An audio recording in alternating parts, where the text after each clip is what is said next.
When you begin, it's always hard to start.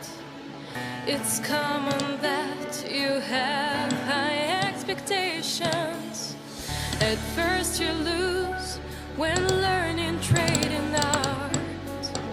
But don't give up, just try to have some patience. Of course you think that game will be so easy.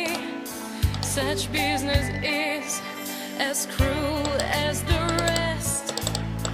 Don't let your wins just make your head be dizzy. If stay